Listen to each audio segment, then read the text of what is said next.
ಇವತ್ತು ಬೈಂದೂರು ಹೋರಾಟಗಾರರ ಜೊತೆ ರೈತರ ಜೊತೆಯಲ್ಲಿ ಅಲ್ಲಿನ ಮಾಜಿ ಶಾಸಕರಾಗಿರುವಂತಹ ಗೋಪಾಲ್ ಪೂಜಾ ಅವರು ಕೂಡ ಸಾಥ್ ಕೊಟ್ಟಿದ್ದಾರೆ. ಸರ್, ಈ ಹೋರಾಟ ಬೈಂದೂರಿನಿಂದ ಇವತ್ತು ಅಧಿವೇಶನ ಆಗ್ತಿರೋ ಬೆಂಗಳೂರಿನ ವಿಧಾನಸೌಧವರೆಗೂ ತಟ್ಟಬೇಕು ಅನ್ನೋದಾಗಿ ಹೋರಾಟ ಆಗ್ತಿದೆ.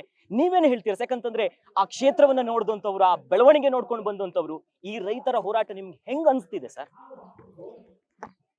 ಇವತ್ತು ಬೈಂದೂರಿನ ಟೌನ್ ಪಂಚಾಯತ್ನ ಬಗ್ಗೆ ರೈತ ಸಂಘ, ಸಾರ್ವಜನಿಕರ ವಿವಿಧ ಸಂಘಟನೆಗಳ ಒಟ್ಟಿಗೆ ಸುಮಾರು 1 ವರ್ಷದಿಂದ ಪ್ರತಿಭಟನೆ ನಡೀತಾ ಇದೆ. ಸರ್ಕಾರ ಸಾಕಷ್ಟು ಸಭೆಗಳನ್ನು ಮಾಡಿದೆ. ಅದರ ಅಧಿಕಾರಿಗಳ ಮಟ್ಟದಲ್ಲಿ ಸ್ವಲ್ಪ ಗೊಂದಲ ಇರುವುದರಿಂದ ಇದು ವಿಳಂಬ ಆಗಿದೆ. ಈವಾಗಲೇ ಜಿಲ್ಲಾಧಿಕಾರಿಗಳು ಮತ್ತೆ ಪುನಃ ಅದನ್ನು 15 ವಾರ್ಡಿಗೆ ಸೀಮಿತಗೊಳಿಸಿ ಉಳಿದನ್ನು ಗ್ರಾಮ ಪಂಚಾಯತ್ ಆಗಿ ಮಾಡಲಿಕ್ಕೆ ಸರ್ಕಾರಕ್ಕೆ ಜಿಲ್ಲಾಧಿಕಾರಿ ಶಿಫಾರಸು ಮಾಡಿದ್ದಾರೆ. ಮೊನ್ನೆ ದಿನ ಮಾನ್ಯ ಪೌರಾಡಳಿತ ಸಚಿವರ ಹತ್ರ ಈ ಪ್ರಸ್ತಾವನೆಯನ್ನು ಇಟ್ಟಿದ್ದೇವೆ. ಅವರು ಅಧಿವೇಶನ ಮುಗಿದ ತಕ್ಷಣ ಇವಾಗಲೇ ನಗರಾಭಿವೃದ್ಧಿ ಇಲಾಖೆ ಮಂತ್ರಿ ಆದ ಯತೀಂದ್ರ ಅವರ ಹತ್ರ ಮಾತಾಡಿದ್ದೇವೆ.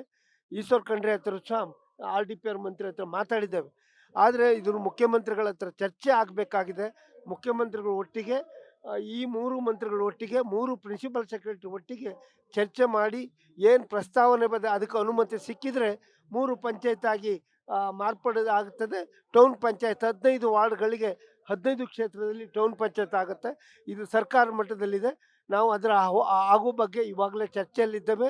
ಅದು ಮುಖ್ಯಮಂತ್ರಿಗಳು ಯಾವಾಗ ಈ ಅಧಿವೇಶನ ಮುಗೀತದೆ ಅವರನ್ನು ಭೇಟಿಯಾಗಿ ಅವರಲ್ಲಿ ಡೇಟ್ ತಗೊಂಡು ಅದನ್ನು ಸಭೆ ಮಾಡಿ ಅದನ್ನು ಕ್ಯಾಬಿನೆಟ್ ತಗೊಂಡು ಅನುಮತಿ ದೊರಕಿಸ್ಕೊಂತ ಎಲ್ಲ ಪ್ರಯತ್ನಗಳನ್ನು ನಾವು ಮಾಡ್ತೇವೆ ಸರ್ಕಾರದ ಪರವಾಗಿ. ನಾನು ಸರ್ಕಾರದ ವಿರುದ್ಧ ಅಲ್ಲ, ಇದು ನಮ್ಮ ಬೇಡಿಕೆಯನ್ನು ನಾವು ಸರ್ಕಾರದ ಮುಂದೆ ಇಡ್ತಾ ಇದ್ದೇವೆ. ನಾವು ಇದು ನಮ್ಮ ಕಾಲದಲ್ಲಿ ಆಗಿದ್ದಲ್ಲ, ಹಿಂದೆನೇ ಆ ಸರ್ಕಾರ, ಅವ್ರ ಸರ್ಕಾರ ಇದ್ದಾಗ, ನಾವು ನಮ್ಮ ಸರ್ಕಾರ ಇದ್ದಾಗ ಈ ಪ್ರಸ್ತಾವನೆ ಪುರಸಭೆಗೆ ಹೋಗಿದೆ. ಪುರಸಭೆ ಮಾಡಲಿಕ್ಕೆ ಟೆಕ್ನಿಕಲ್ ಪ್ರಾಬ್ಲಮ್ ಆಗುತ್ತೆ.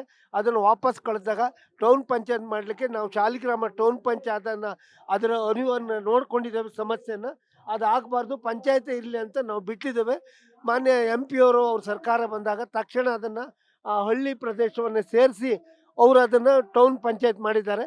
ಈಗ ಹಳ್ಳಿಯ ಜನರಿಗೆ ಕ್ರಪಾಂಕ ಸಿಗುವುದಿಲ್ಲ ಮತ್ತು ಅವರಿಗೆ ಅಕ್ರಮ ಸಕ್ರಮ ಸಿಕ್ಕುವುದಿಲ್ಲ. ರೈತರಿಗೆ ಬೇಕಾದಂಥ ಕಾಡು ಪ್ರದೇಶವನ್ನು ಟೌನ್ ಪಂಚಾಯತ್ ಆಗಿ ಮಾರ್ಪಾಡಾಗಿದೆ. ಇದರಿಂದ ರೈತರಿಗೆ ಸಮಸ್ಯೆ ಆಗಿದೆ. ಇದು ಪರಿಹಾರ ಮಾಡುವಂಥ ಎಲ್ಲ ಪ್ರಯತ್ನಗಳನ್ನು ಮಾಡ್ತೇವೆ ನಾವು ಸರ್ಕಾರ ಮಟ್ಟದಲ್ಲಿ. ಎಲ್ಲ ಇದನ್ನು ಯಶಸ್ವಿ ಆಗ್ತವೆ. ಇನ್ನು 1-1.5 ತಿಂಗಳ ಒಳಗೆ ಟೌನ್ ಪಂಚಾಯತನ್ನು 15 ವಾರ್ಡ್ ಸೀಮಿತಗೊಳಿಸಿ ಅದು 3 ಪಂಚಾಯತನ್ನು ಬಡವರಿ ಪಂಚಾಯತ್, ಎಡ್ತರ ಪಂಚಾಯತ್, ತಗ್ಗರ್ಸ ಪಂಚಾಯತನ್ನು 3 ಮಾರ್ಪಾಡು ಮಾಡಬೇಕನ್ನೋ ರೀತಿಯಲ್ಲಿ RDPR ಹತ್ರ ಮಂತ್ರಿಗಳ ಹತ್ರ ಚರ್ಚೆ ಮಾಡಿದ್ದೇವೆ. ಇದಾದರೆ ರೈತರಿಗೆ ಯಾವುದೇ ತೊಂದರೆ ಆಗೋದಿಲ್ಲ, ಮೊದಲು ಇದ್ದಂತೆ ಆಗ್ತದೆ. ಅಂದ್ರೆ ಸರ್, ಖಂಡಿತವಾಗಿಯೂ ನೀವು ಹೇಳ್ತೀವಿ ಸರ್ಕಾರದ ಮಟ್ಟದಲ್ಲಿ ಸರ್ಕಾರದ ವಿರುದ್ಧ ಅಲ್ಲ, ನಮ್ಮ ಕೂಗನ್ನು ಅವ್ರಿಗೆ ತಲುಪಿಸೋದು ಅಂತ. ಆದ್ರೆ 382 ದಿನ ಬೇಕಾಯ್ತಾ ಸರ್ ನಮ್ಮ ರೈತರು ಕೆಲಸ ಬಿಟ್ಟು ಇಷ್ಟು ಬಿಟ್ಟು ಈ ರೀತಿ ಹೋರಾಟ ಮಾಡೋದಕ್ಕೆ? ಅಂದ್ರೆ ನಿಮ್ಮ ಪ್ರಕಾರ ಸರ್, ಯಾಕಂತಂದ್ರೆ ಆ ಕ್ಷೇತ್ರವನ್ನ ನೀವು ಆಡಳಿತ ಮಾಡಿದ್ದೀರಿ, ನೋಡಿದ್ದೀರಿ, ಮೂಲಭೂತವಾಗಿ ಎಲ್ಲಿ ತಪ್ಪಾಗಿದೆ ಸರ್? ಇಂಥದ್ದೊಂದು ಮಹತ್ವದ ನಿರ್ಧಾರ ತಗೊಳ್ಬೇಕು ಸಂದರ್ಭದಲ್ಲಿ ಜನರನ್ನ ಕೇಳಬೇಕು, ರೈತರನ್ನ ಕೇಳಬೇಕು. ಕಸ್ತೂರಿ ರಂಗನ್ ವರದಿ ಅನ್ನೋದು ಈಗಲೂ ಕೂಡ ನಮ್ಮ ರೀತಿ ಜ್ವರದ ರೀತಿಯಾಗಿದೆ ಅಲ್ಲಿನ ಜನರಿಗೆ. ಅದ್ರ ನಡುವೆ ಇದೊಂದು ಮತ್ತೊಂದು ಬರೆ ರೀತಿಯಾಗಿದೆ. ಇಷ್ಟೊಂದು ಡಿಲೇ ಆಯ್ತಲ್ಲ ಸರ್?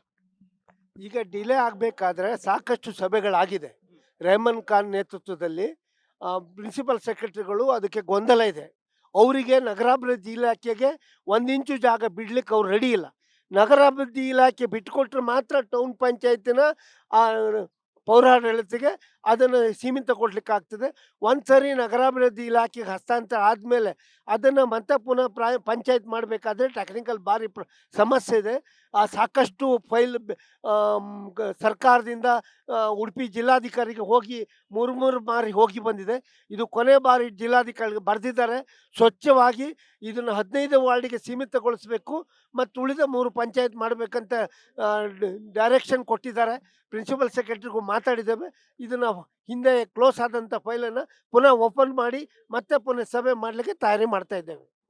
ಇವಿಷ್ಟು ಮಾಜಿ ಶಾಸಕರಾಗಿರುವಂತಹ ಗೋಪಾಲ್ ಪೂಜಾರಿ ಅವರ ಮಾತು. ಒಂದು ಭರವಸೆ ಕೊಟ್ಟಿದ್ದಾರೆ, 15-20 ದಿವಸದಲ್ಲಿ ಒಂದಿಷ್ಟು ಶಾಶ್ವತ ಪರಿಹಾರ ಕಂಡುಕೊಳ್ಳುವ ಮಟ್ಟಿಗೆ ಸರ್ಕಾರದ ಮಟ್ಟದಲ್ಲಿ ನಾನು ಚರ್ಚೆ ಮಾಡ್ತೀನಿ ಅಂತ. ನ್ಯೂಸ್ ಬೀಟ್ ಫಾಲೋ ಮಾಡಿ, ಸಬ್ಸ್ಕ್ರೈಬ್ ಮಾಡಿ.